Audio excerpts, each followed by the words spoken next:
Hello friends, आज हम UP board कक्षा 12 की हिंदी की किताब के संस्कृत दिग्दर्शिका का तीसरा पाठ यानी आत्मज्ञ एवं सर्वज्ञ पढ़ेंगे। आत्मज्ञ एवं सर्वज्ञ का अर्थ है आत्मज्ञानी ही सर्वज्ञ होता है, अर्थात जो स्वयं को जानता है, आत्मज्ञ होता है, वही सब कुछ जानता है, सर्वज्ञ होता है। ये पाठ आपका उपनिषद से लिया गया है, तो देखते हैं। याज्ञवल्क्यो मैत्रेयी उवाच, याज्ञवल्क्य मैत्रेयी से बोले या याज्ञवल्क्य ने मैत्रेयी से कहा, मैत्रेयी, हे मैत्रेयी, उद्यास्यन् अहम अस्मात् स्थानात् अस्मि। उद्यास्यन् अहम, अहम अर्थात मैं, उद्यास्यन् अर्थात जाने वाला हूँ, मैं जाने वाला हूँ, अस्मात् अर्थात इस, स्थानात् अस्मि स्थान से, मैं इस स्थान से ऊपर जाने वाला हूँ। अर्थात यहाँ पे याज्ञवल्क्य कह रहे हैं कि गृहस्थाश्रम को छोड़ के वे संन्यासाश्रम में जाने वाले हैं। गृहस्थाश्रम के बाद संन्यासाश्रम आता है, तो वही वे कहते हैं कि अब कि हे मैत्रेयी, मैं इस स्थान से ऊपर जाने वाला हूँ। ततः ते अनया कात्यायन्या विच्छेदम कर्माणि इति, इस ततः इसलिए, ते अनया इस दूसरी, कात्यायन्या कात्यायनी से, कात्यायनी उनकी दूसरी पत्नी का नाम है, इसलिए इस दूसरी पत्नी आप यहाँ पे लगा देंगे, पत्नी कात्यायनी से विच्छेदम कर्माणि, तुम्हारा विच्छेद कर दूं। अर्थात वे कह रहे हैं कि उनके पास जितनी संपत्ति है वे अपनी दोनों पत्नियों में बांट दें। तो वही वह मैत्रेयी से कहते हैं कि इसलिए मैं इस कात्यायनी से तुम्हारा विच्छेद कर दूं, संपत्ति का बंटवारा कर दूं। मैत्रेयी उवाच, मैत्रेयी बोली, यदीयं सर्वा पृथ्वी वित्तेन पूर्णा स्यात् तत् किं तेन अहम अमृता स्यामिति। यदीयं, यदि यह सर्वा संपूर्ण पृथ्वी वित्तेन पूर्णा स्यात्, वित्त से या धन से पूर्ण हो जाएगी, तत् तो, किम तेन अहम अमृता स्यामिति, तो क्या उससे मैं अमर हो जाऊंगी। तेनाहम मृता में 3 शब्द है, तेन उससे, अहम मैं, अमृता अमर। मैत्रेयी कहती हैं कि यदि यह संपूर्ण पृथ्वी धन से पूर्ण हो जाएगी तो क्या उससे मैं अमर हो जाऊंगी। याज्ञवल्क्य उवाच, याज्ञवल्क्य बोले, नेति नहीं, यथैवोपकरणवतां जीवनं तथैव ते जीवनं स्यात्। यथा एव उपकरणवताम, यथा अर्थात जैसा, एव अर्थात ही, उपकरणवताम अर्थात धनवान लोग, जिनके पास धन होता है, धनी लोग।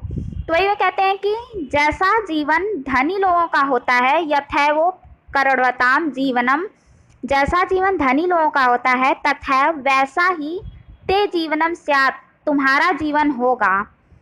अमृतत्वस्य तु नासास्ति वित्तेन इति, नासास्ति अर्थात न धन, आशा धन अस्ति, आशा नहीं है, वित्तेन वित्त अर्थात धन से, अमृतत्वस्य अमरता की, धन से अमरता की आशा नहीं है।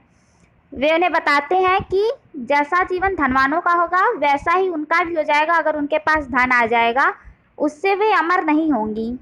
सा मैत्रेयी उवाच, वह मैत्रेयी बोली, ये नाहम नामृता श्याम किमहम तेन कुर्याम।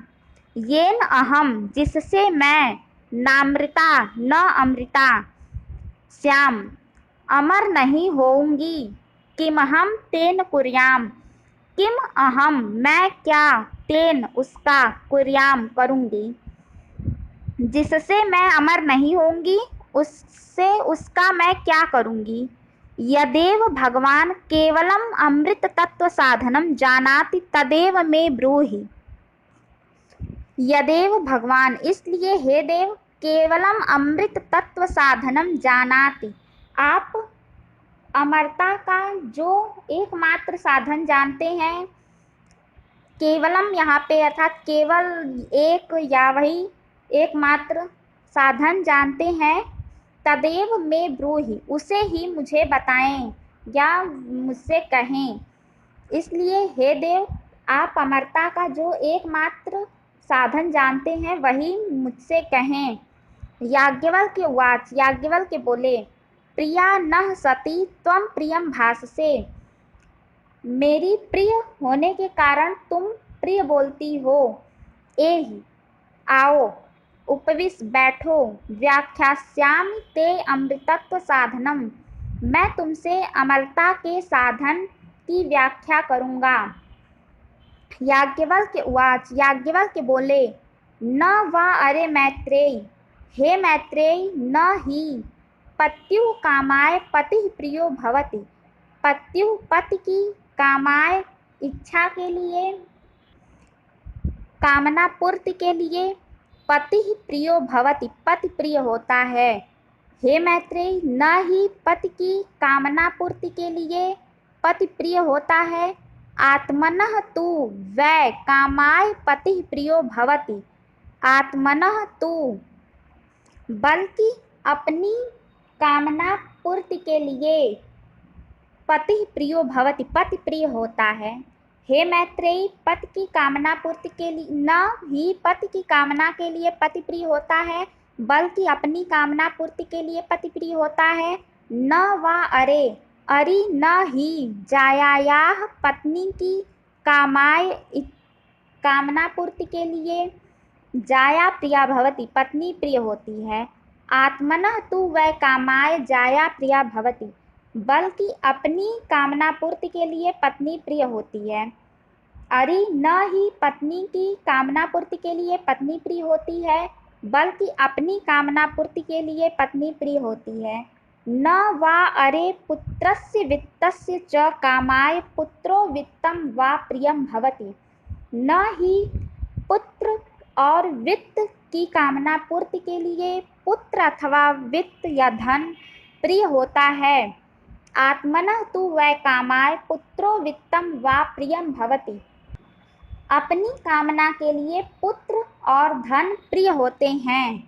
न वा अरे सर्वस्य कामाय, अरि न ही सबकी कामना के लिए सर्वं प्रियं भवति, सभी लोग प्रिय होते हैं। आत्मनः तु वै कामाय सर्वं प्रियं भवति, बल्कि अपनी कामना के लिए सब प्रिय होते हैं।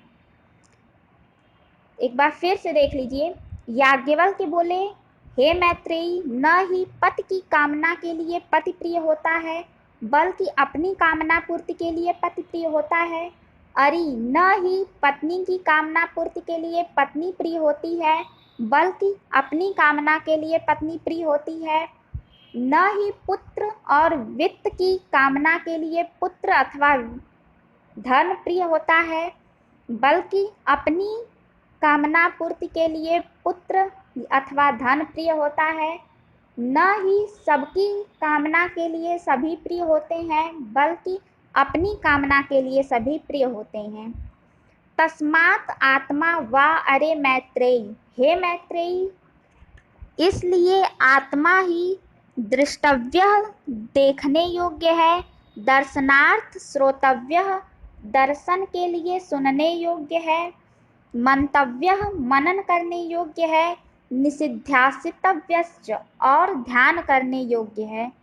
इसलिए हे मैत्रेयी, आत्मा ही देखने योग्य है, दर्शन के लिए सुनने योग्य है, मनन करने योग्य है और ध्यान करने योग्य है।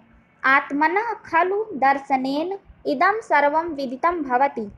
खलु अर्थात निश्चित ही, आत्मनः निश्चित ही आत्मा के दर्शनेन दर्शन से, इदं यह सर्वं सब विदितं भवति विदित होता है। निश्चय ही आत्मा के दर्शन से यह सब विदित होता है। एक बार फिर से शुरू से देख लीजिए। याज्ञवल्क्य ने मैत्रेयी से कहा, हे मैत्रेयी, मैं इस स्थान से ऊपर जाने वाला हूँ, इसलिए इस दूसरी पत्नी कात्यायनी से तुम्हारा विच्छेद कर दूं। मैत्रेयी बोली, यदि यह संपूर्ण पृथ्वी धन से पूर्ण हो जाएगी तो क्या उससे मैं अमर हो जाऊंगी? याज्ञवल्क्य बोले, नहीं, जैसा जीवन धनवानों का होता है वैसा ही तुम्हारा जीवन होगा। धन से अमरता की आशा नहीं है।